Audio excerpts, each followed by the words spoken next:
So the balance changes for Season 6 is here, and there is a ton of them yet again, so let's get right into them. Starting off with the ASM-10, which has received quite a number of buffs. Firstly, they have improved the reload speed by 10%, and they also decreased the flinch by 15%. They also improved the movement speed and ADS movement speed. Sprint to fire delay has been reduced from 190 milliseconds to 170 milliseconds. Sprint to ADS delay has been reduced from 160 milliseconds to 140 milliseconds. So essentially the ASM-10 just got a whole lot better. Then we have the Man of War, which also received a number of buffs. So movement speed and ADS movement speed was improved. The ADS time was reduced from 320 milliseconds to 280 milliseconds. They also buffed the RTC huge suppressor. So the ADS time penalty was reduced from 22% to 16%. The Odin also received a number of buffs, which we all pretty much expected, and they're pretty balanced. So the base max size was increased to 25. The reload speed was improved by 10%. They also improved the movement speed and ADS movement speed. The ADS time was reduced from 320 milliseconds to 280 milliseconds, and they also buffed the Colossus suppressor. The buff is the exact same as the RTC huge suppressor was for the Man of War. The QQ9 also received quite a bit of buffs, which is nice to see considering it got some pointless nerfs in the previous season. So the upper chest multiplier was improved from 1 to 1.1. The hipfire accuracy was also improved by 10%, and they also decreased flinch. Then we have the PPSH-41, where they have reduced horizontal recoil by 10%. Now we have the HG-40, where they have improved the first and second damage profile, and they also did improve the second and third damage range as well. They also did improve the headshot multiplier from 1.2 to 1.5. Now we have the Cordites, which should be a whole lot more consistent now after these buffs. So the chest multiplier was improved from 1 to 1.2. The arm multiplier was improved from 1 to 1.1, and the ADS time was improved from 240 milliseconds to 220 milliseconds. Then we do have the AGR556. So the leg multiplier was improved from 0.9 to 1. The movement speed was improved by 1%, the ADS movement speed was improved by 4%, and they improved bullet spread. They also did buff the 5.56 by 45mm ammo conversion as well, so the chest multiplier was improved from 1 to 1.1 as well. Now we do have the Razorback.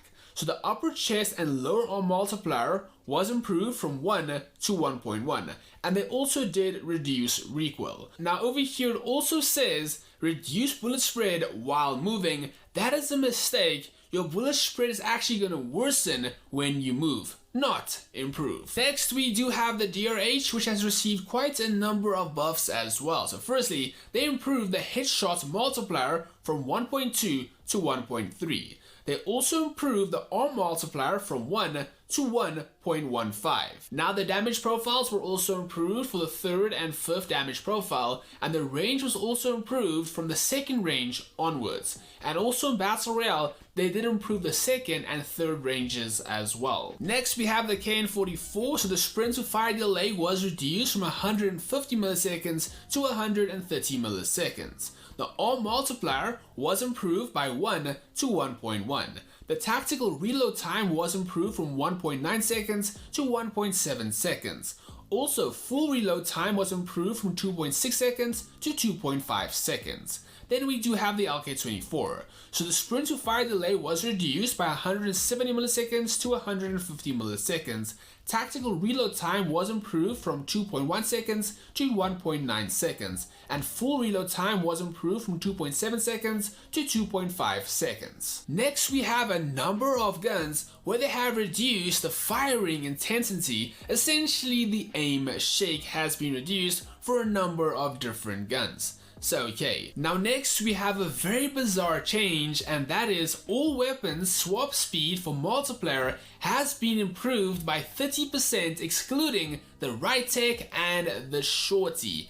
Very bizarre change in my opinion. Now the following shotguns have been reworked: the codm, the Buy 15, the Shorty, and the HSO. Now, a lot of people are saying this is a nerf, but in my opinion, this is more of a rework.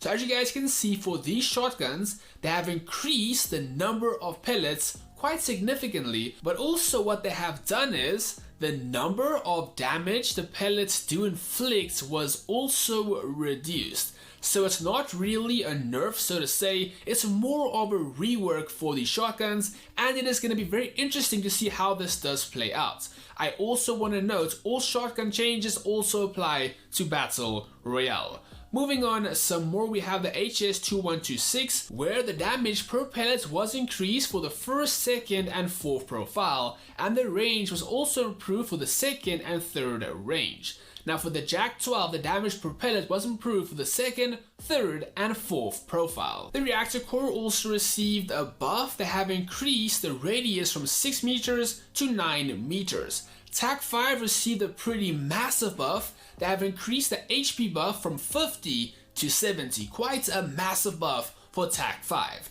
The SVD was nerfed, they have reduced the range from 40 meters to 30 meters.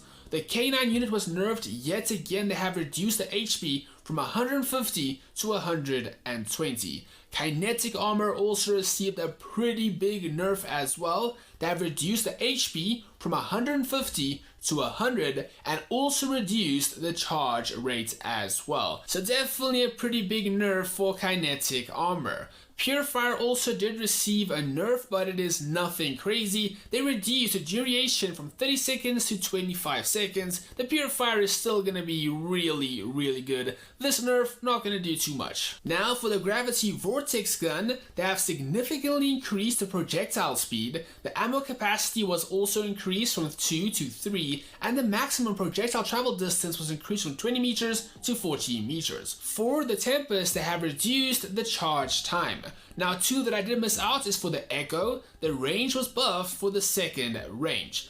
Also for the Striker, they have increased the damage per pellet for the first, second, third, and fourth profile. Now let's move on to Battle Royale. So for SMGs, LMGs, and assault rifles, they increased the hipfire bullet spread by 20%. As we know, they did nerf hipfire quite significantly in the previous season, and they're doing it again for Battle Royale. Now, Pumped has also received a nerf, which I think a lot of people are going to be really happy to see. So they have reduced the acceleration when taking off, and also increased the charge time from 40 and 30 to 50 and 40. Now we have the M21 Ebr, which has also been nerfed. So they have reduced the damage profiles from 91, 82, and 74 to 91, 69, and 68, and they also increased the recenter time, so okay. And finally, like I mentioned before, all the multiplayer shotgun changes also apply to Battle Royale. So okay, there you go. That is all of the balance changes for Season 6 of COD Mobile, for MP, and for BR. Definitely let me know down below what you guys think about these changes. I will love to know. And with that being said, that is going to be all for today's video. Thank you so much for watching. I hope all of you did enjoy. But for now, that's going to be all from me. Have a great day. And for now, Squally out. Catch you next one. And cheers. Bye.